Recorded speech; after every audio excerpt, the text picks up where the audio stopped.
توبہ کے بارے میں قرآن مجید میں بے شمار آیات ہیں، اور توبہ جو ہے ہماری دینی تعلیمات کا ایک اہم ستون ہے۔ میں نے ابھی صرف 3 مقامات سے آیات آپ کو سنائی۔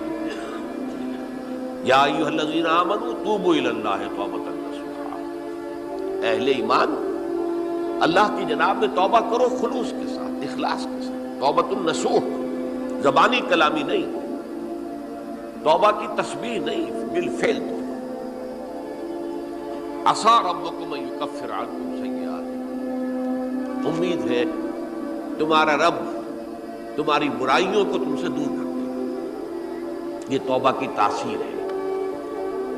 اگر آپ کے اخلاق اور کردار میں کوئی غلط شے شامل تھی، اللہ تعالیٰ آپ کے کردار کے دامن کو دھو دے گا، اور آپ کے اعمال نامے میں اگر دھبے لگے ہوئے تھے تو اللہ تعالیٰ ان دھبوں کو بھی دھو ڈالے گا۔ عسیٰ ربکم ان یکفر عنکم سیئاتکم ویدخلکم جنات تجری من تحتہا الانہار، اور تمہیں داخل کرے گا ان باغات میں جن کے دامن میں ندیاں بہتی ہیں۔ یوم لا یخزی اللہ النبی والذین آمنوا معہ، وہ دن جس دن اللہ تعالیٰ اپنے نبی کو رسوا نہیں کرے گا، معاذ اللہ ثم معاذ اللہ، اور نبی کے ساتھ ہی ان کو بھی کہ جو ان کے ساتھ ایمان لائے۔ نورہم یسعی بین ایدیہم و بایمانہم، ان کا نور ان کے داہنی سامنے طرف اور داہنی طرف دوڑتا ہوا، نور ایمان قلب سے پھوٹ رہا ہوگا اور وہ سامنے روشنی ڈالے گا، اور نور اعمال صالحہ داہنے ہاتھ کی طرف سے جو کہ عمل کرتے ہیں دیکھ ہم، تو وہاں سے نور ظاہر ہوگا جو دنیا میں اعمال کی شکل میں کمایا گیا۔ اور اس وقت یہ اہل ایمان کہتے ہوئے یقولون ربنا اتمم لنا نورنا واغفر لنا، اے اللہ ہمارے نور کو کامل فرما دے۔ اس کا پس منظر یہ ہے کہ ظاہر بات ہے کہ ایمان کے درجات بھی بے شمار ہیں۔ کہاں ابو بکر صدیق کا ایمان، کہاں ایک عام صحابی کا ایمان، کہاں ہم جیسے غیر صحابہ عام مسلمانوں کا ایمان، کہ نسبت خاک رابع عالم پاک، اسی نسبت سے اس نور کی انٹینسٹی ہوگی۔ حضور نے فرمایا کچھ لوگوں کا نور تو اتنا ہوگا کہ وہ مدینے سے صنعاء تک اس کی روشنی پہنچے گی، یمن کے دارالحکومت، اور کچھ لوگوں کا نور اتنا ہوگا کہ صرف ان کے قدموں کے آگے روشنی ہو جائے گی، جیسے ٹارچ ہوتی ہے آپ کے آگے۔ ظاہر بات ہے کہ اگر آپ کو رات کے وقت جنگل سے گزرنا ہو اور پگڈنڈی ہو کوئی اور اندھیری شب ہو، تو آپ کے لیے وہ ٹارچ بھی کس قدر بڑی غنیمت ہے کہ آدمی دیکھ لیتا ہے کہ سامنے سانپ ہے، کیا ہے، گڑھا ہے، کھائی ہے، کیا ہے۔ تو اس روز وہ جن کو وہ ٹارچ نصیب ہو گئی وہ بھی بہت خوش قسمت، بہت خوش قسمت، بہت خوش قسمت ہوں گے۔ لیکن ان کا کیا کہنا جن کا نور مدینے سے صنعاء تک پہنچ رہا ہے؟ تو جن کے نور کی انٹینسٹی کم ہوگی وہ اللہ سے دعا کرتے ہوں گے ربنا اتمم لنا نورنا، پروردگار ہمارے نور کو بھی کامل کر دے۔ تو نے اپنے ان بندوں پر کتنا فضل کیا ہے، کتنا بڑا نور ان کو عطا کیا۔ اتمم لنا نورنا، ہمارا نور بھی اس کا اتمام فرما دے، تکمیل کر دے۔ واغفر لنا، اور یہ کیسے ہوگا؟ ایسے ہوگا کہ ہمارے گناہوں کی پردہ پوشی کر دے۔ گناہوں کی پردہ پوشی ہوگی تو پھر اس نور کی انٹینسٹی میں اضافہ ہوگا۔ واغفر لنا انک علی کل شیء قدیر، یقیناً تو ہر شے پر قادر۔ پھر میں نے آپ کو آیت سنائی سورہ نور کی، یہ آیت نمبر 31 بڑی طویل آیت ہے، اس کا آخری ٹکڑا ہے وَتُوبُوا إِلَى اللَّهِ جَمِيعًا أَيُّهَا الْمُؤْمِنُونَ لَعَلَّكُمْ تُفْلِحُونَ، اے ایمان والو اللہ کی جناب میں سب مل جل کر توبہ کرو تاکہ تم فلاح ہو۔ یہ گویا کہ اجتماعی توبہ کا میں نے آپ کے سامنے اصطلاح بیان کی ہے، یہ اس کا نقشہ ہے۔ اور ایک اور آیت جو میں نے آپ کو سنائی سورہ زمر کی آیت نمبر 53، بعض لوگوں پر کچھ مایوسی طاری ہو جاتی ہے، ہم اتنے عرصے سے گناہ کرتے چلے آ رہے ہیں، کیسے معافی ہوگی، کیسے ممکن ہے، کیسے چھٹکارا ملے گا؟ ایسے لوگوں کے لیے ان کے اطمینان کے لیے، ان کی دلجوئی کے لیے، ان کی تسلی کے لیے یہ آیت عظیم ترین آیات میں سے قرآن مجید ہے۔ قل یا عبادی الذین اسرفوا علی انفسہم، اے نبی کہہ دیجئے اے میرے وہ بندو جنہوں نے اپنی جانوں پر ظلم کیا ہے، ظلم اٹھایا ہے، زیادتی کی، کیونکہ گناہ کرتے رہے ہو تو اپنی جان پر ظلم کیا ہے، میرا تو کچھ نہیں بگاڑا، اللہ تو غنی ہے، اس کی تو سلطنت میں کوئی کمی نہیں آتی۔ ایک حدیث قدسی میں الفاظ آئے ہیں، میرے بندو اگر تم سب کے سب اولکم و آخرکم و انسکم و جنکم، تمام انس و جن اور اولین سے لے کر آخرین تک کسی بدترین انسان جیسے فاسق و فاجر ہو جائیں، سب ابلیس بن جائیں، تب بھی میری سلطنت میں کوئی کمی نہیں۔ اور اگر تم سب کے سب اولین و آخرین اور انس اور جن سب مل کر جو متقی ترین انسان ہو سکتا ہے ویسے بن جاؤ، ابو بکر صدیق بن جاؤ، تب بھی میری سلطنت میں کوئی اضافہ نہیں۔ تو اللہ تعالیٰ کا تو کچھ بگڑتا نہیں ہے، انسان گناہ کرتا ہے تو اپنا نقصان۔ قل یا عبادی الذین اسرفوا علی انفسہم، کہہ دیجئے اے نبی، اے میرے وہ بندو جنہوں نے اپنی جانوں پر ظلم کیا ہے، ستم کیا ہے، ظلم ڈھایا ہے، لا تقنطوا من رحمت اللہ۔ میں آج بعض حدیثیں اس موضوع پر آپ کو سناؤں گا، عجیب چشم کشا حدیثیں ہیں۔ میں نے چونکہ اس موضوع پر گفتگو کرنی تھی تو میں نے کچھ اس مرتبہ احادیث کا تفحص کیا، تو واقعہ یہ ہے کہ بعض احادیث پڑھ کر خود میری جو ہے میرے علم میں اضافہ ہوا، ادھر میری توجہ آج تک نہیں گئی تھی۔ لا تقنطوا من رحمت اللہ، اللہ کی رحمت سے مایوس مت ہو۔ ان اللہ یغفر الذنوب جميعا، اللہ تعالیٰ تمام کے تمام گناہ معاف کرتا ہے۔ اللہ تعالیٰ کی قدرت ہے، اللہ کا اختیار ہے، اللہ کا فیصلہ ہے، لہذا مایوس نہ ہو، اصلاح کرو۔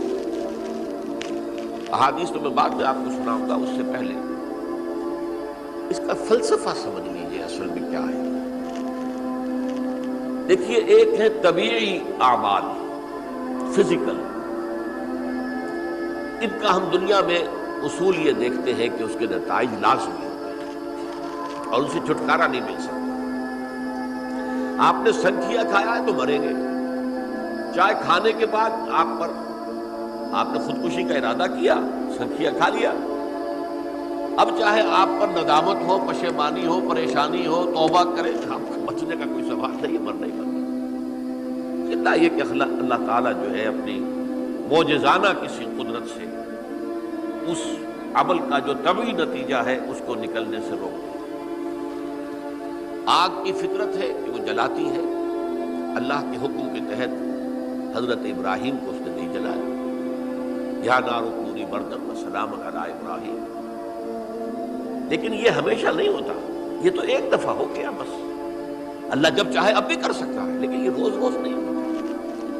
روز روز جو بھی فزیکل لاز ہیں وہ چل رہے ہیں، اگر وہ نہ چلے تو کوئی سائنس پاسبل ہی نہ ہو، کوئی ٹیکنالوجی ممکن ہی نہ ہو۔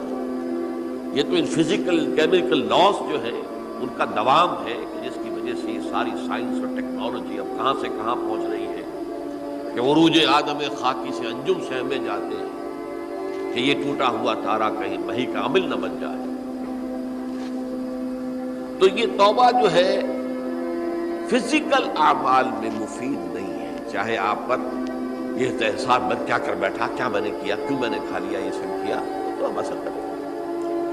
جو اخلاقی اعمال ہے ان کا قانون یہ نہیں ہے۔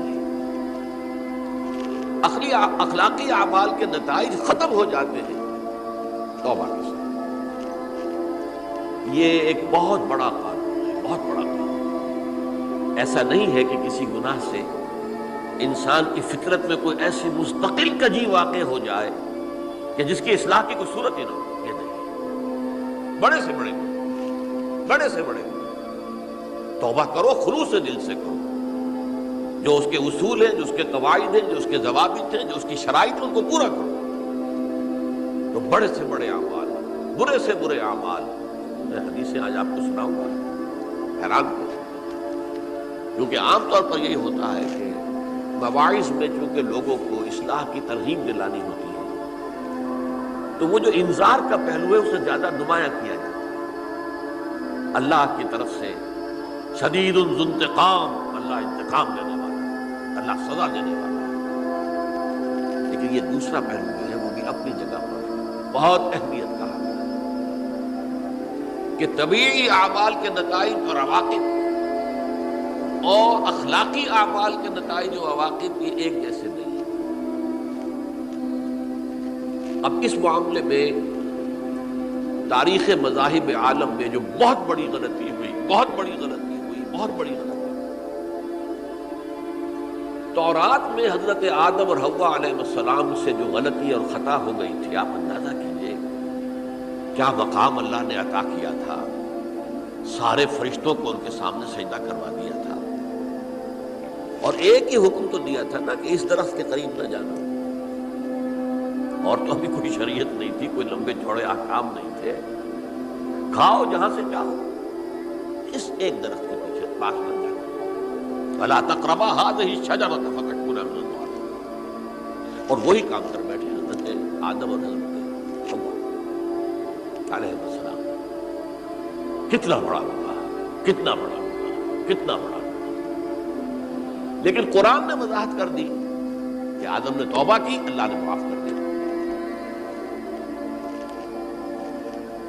اللہ تعالیٰ سے کلمات سیکھے، ندامت دل میں پیدا ہو گئی حضرت آدم کو، لیکن الفاظ نہیں تھے، کن الفاظ میں اللہ سے معافی مانگوں، مجھ سے خطا ہو گئی، بہت بڑی غلطی ہے، وہ الفاظ بھی اللہ نے سکھائے، فَتَلَقَّىٰ آدَمُ مِن رَبِّهِ كَلِمَاتٍ، یہ ہے جس میں کہ علامہ اقبال کا ایک شعر ہے ان کے نوجوانی کے دور کا، جس پر اب میں بھول رہا ہوں کہ داغ دہلوی تھے یا کوئی اور تھے کہ جنہوں نے علامہ سے کہا تھا میاں اس عمر میں اور یہ شعر، اس بڑی محفل میں بات آئی تھی کہ موتی سمجھ کے شان کریمی نے چن لیے قطرے جو تھے میرے عرق انفعال کے، انفعال کہتے ہیں عربی میں پشیمانی، شرمندگی، اور عام طور پر جو کسی انسان پر پشیمانی اور شرمندگی طاری ہوتی ہے تو پیشانی جو ہے اس پر کچھ پسینہ سا آتا ہے، تو قطرے جو تھے میرے عرق انفعال کے موتی سمجھ کے شان کریمی نے چن لیے، اللہ کی نگاہ میں ان کی اتنی قیمت، ان کی اتنی وقت میرے بندے نے پشیمانی اختیار کی ہے، اپنے اس غلط کام کے اوپر اسے رنج اور افسوس ہو رہا ہے، تو اللہ کی نگاہ میں اس کی یہ عظمت ہے، یہ قیمت ہے۔ تو اللہ تعالیٰ نے جب حضرت آدم کے دل میں وہ پشیمانی پیدا ہو گئی تو الفاظ نہیں تھے، کن الفاظ میں؟ ہم کہتے ہیں نا کہ مجھے سمجھ نہیں آ رہا کہ میں کس منہ سے آپ سے بات کروں، میری یہ حیثیت نہیں ہے، میں کن الفاظ میں اپنی جو ہے خطا کا اعتراف کروں، تو اللہ نے وہ کلمات خود سکھا دیے، فَتَلَقَّىٰ آدَمُ مِن رَبِّهِ كَلِمَاتٍ فَتَابَ عَلَيْهِ إِنَّهُ هُوَ التَّوَّابُ الرَّحِيمُ۔